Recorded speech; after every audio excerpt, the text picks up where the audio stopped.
Congratulations. You've just been born into a contract. You're 6 years old, chasing your wooden doll through the damp garden. The grass still jeweled with last night's rain. The world, to you, is small and perfect. A blur of honeyed bread, nursery songs, and the soft warmth of your mother's lap. Until the horses come. Heavy hooves crack the silence like thunder. The men dismount, all velvet sleeves and swollen pride.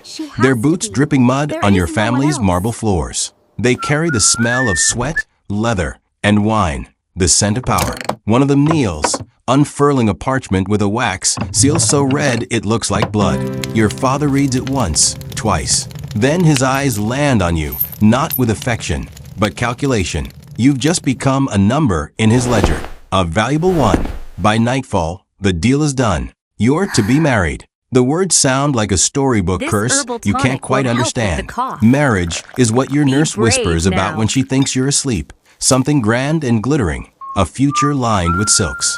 But no one tells you it's also a cage. The next morning, your dolls are gone, packed away by servants who refuse to meet your eyes. Ladies don't play with toys, your governess says, pressing a needle and thread into your tiny hands. They prepare. Her voice is firm. The kind of voice that can turn innocence into shame. And so you learn not to read or count. That would be too useful. Instead, you learn how to stand, how to sit, how to lower your eyes at the right angle so men will think you're modest but not stupid. You learn French phrases that taste like thorns and how to smile through hunger because refinement is better than comfort. At night, you lie awake and whisper to your pillow. Maybe it's all pretend. Maybe father will laugh tomorrow and call it a joke. But he doesn't. Instead, he toasts to alliances while your mother's hands tremble around her goblet. She forces down a bitter tonic that smells like dried herbs and regret. It strengthens the womb, she murmurs, pouring a spoonful for you too.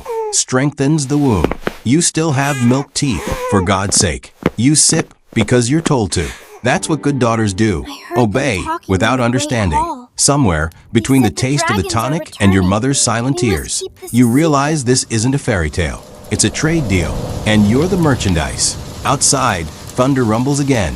Not from the sky, this time from hooves. Another letter, another deal, another little girl's fate sealed in wax. Welcome to nobility. The castle becomes your classroom, and fear becomes your curriculum. You are 7 now, or maybe 8. Time blurs when every day feels like rehearsal for a life you never chose. Your lessons aren't about stories or sums, but survival. You learn to curtsy until your knees ache, to smile until your cheeks tremble, and to keep your eyes lowered even when you want to scream. The governess calls it grace. You call it erasure. Your tutors arrive one by one. A priest who smells of candle smoke, a Frenchwoman with hands like claws, and a physician who pokes your ribs as if tuning an instrument. They all speak of your future husband, with a kind of reverence usually reserved for saints or executioners. You imagine him as a faceless shadow, maybe kind, maybe monstrous, but always waiting. The inspections begin soon after.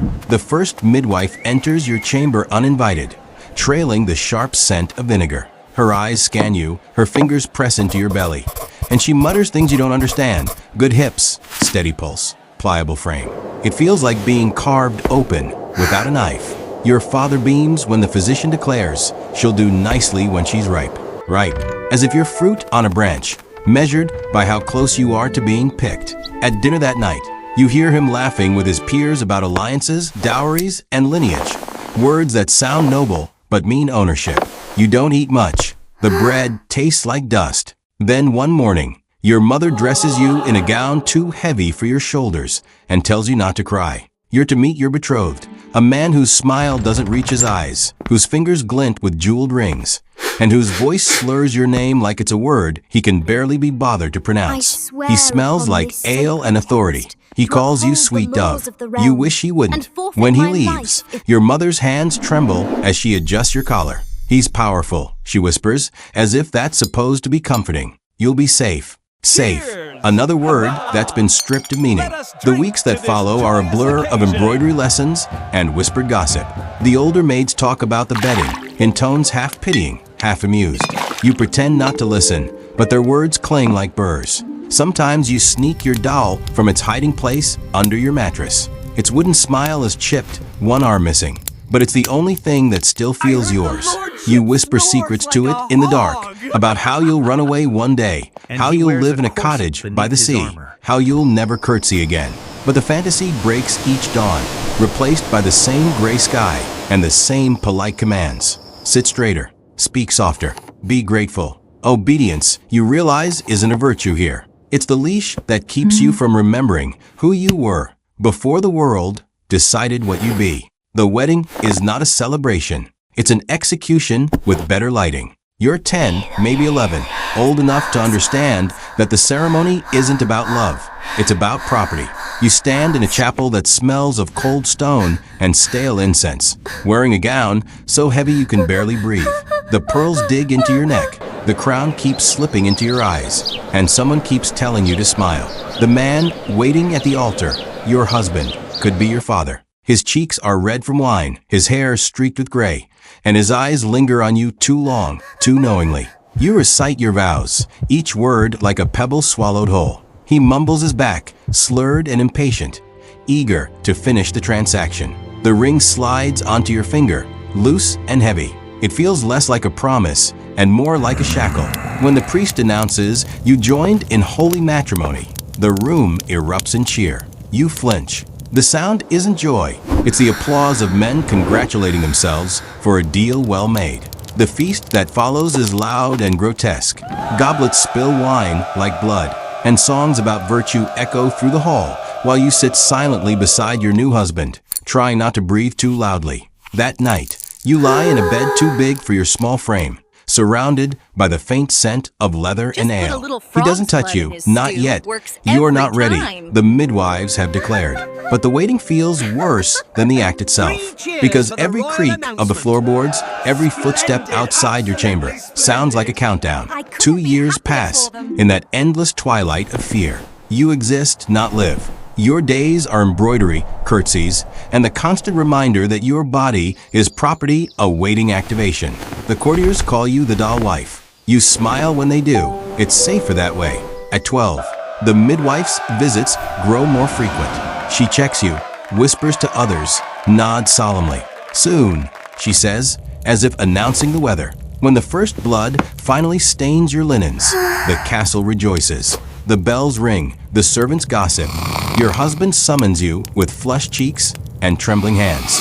It's time, he says, as though this is something to be proud of. You nod because what else can you do? No one ever taught you how to refuse.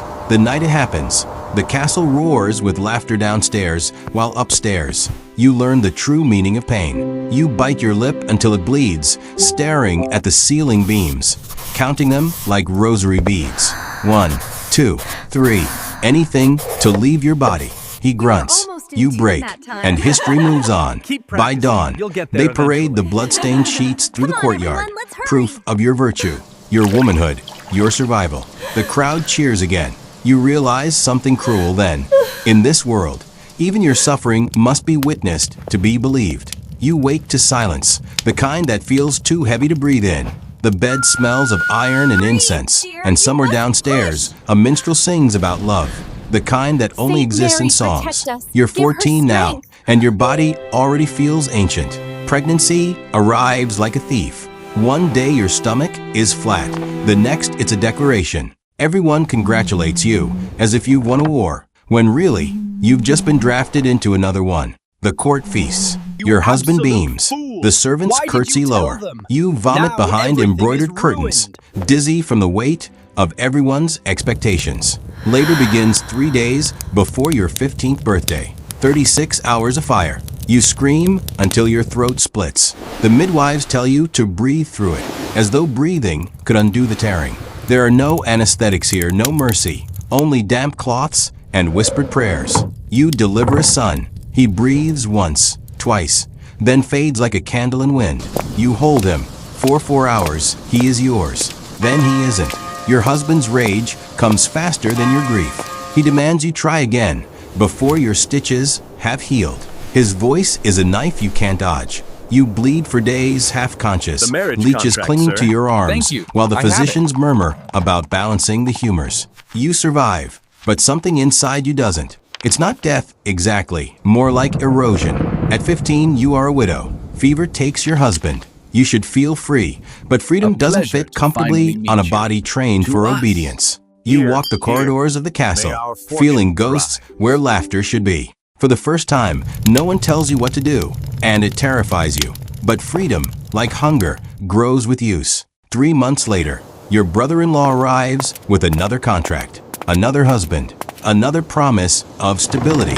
You want to laugh. Stability, as if your life were a table missing all 4 legs. The new husband is older, softer around the edges, but no less dangerous. He wants heirs, strong sons, he says, laying a hand on your belly as though inspecting farmland. You give him pregnancies instead, 3, for some that end before they begin. Your body becomes a field repeatedly sown and burned. At 18, you finally deliver a child who lives. The court calls you blessed. You call yourself broken. Your hips ache. Your spine curves. You cough blood in the mornings and hide it with rouge. The mirror doesn't lie. The girl who once played with dolls now looks like someone's weary aunt. Your body bears the signatures of every decision made without your consent. And yet, you keep standing, because that's what women like you do. You endure, even when endurance itself feels like betrayal. You begin to see the pattern clearly now. In this world, your suffering is tradition, your silence is virtue, and your endurance is entertainment. You realize something even crueler. They don't want you to die. They want you to keep living, so you can suffer beautifully. You turn 22, though you feel like you've lived a dozen lifetimes. You've buried 2 husbands, outlasted 4 pregnancies, and survived a system designed to consume you. You no longer dream, you calculate. That's what survival becomes when hope has teeth. The castle still hums with politics. Servants gossip, courtiers flatter, and the world keeps spinning around the same invisible axis, power. But now, something has shifted. You no longer flinch when they mention marriage. You no longer bow when they mention duty. Your silence has become heavier than their words. When the next proposal arrives, another titled man seeking a proven breeder, you don't cry or faint or plead. You simply say, no. The word feels foreign, sharp, alive. It isn't shouted. It doesn't need to be. It's the softest rebellion, but it shakes the room like thunder. They stare at you, mouths open, eyes wide, as if a ghost just spoke. A woman refusing her fate. Scandalous, unheard of, divine. You spend nights alone now, and for once, that's a luxury. No footsteps outside your door, no midwives whispering measurements, no contracts hovering like guillotines. You walk your garden again. The same garden where your doll once tumbled through the grass 16 years ago. The air smells of rain and freedom, both equally fragile. You think of the other girls, the ones still trapped in silk cages, whispering dreams into their pillows. The world will forget their names, just as it will forget yours. But it won't forget the pattern of women who kept surviving, even when survival meant disobedience. You touch your scars, invisible and otherwise, and realize they aren't shame. They're proof that you were here, that you endured, that you became more than what was demanded of you. The priests say obedience is holy. The poets say love redeems all. But you've learned the truth the hard way. Survival is the only sacrament that matters. You laugh softly, startling the sparrows in the hedges. It's not joy exactly.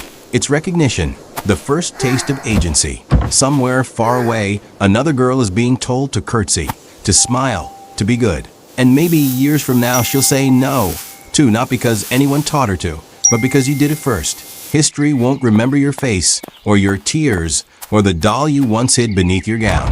But it will remember that somewhere in the great machine of power and propriety, one small cog refused to turn. You were never meant to win, but you lived anyway.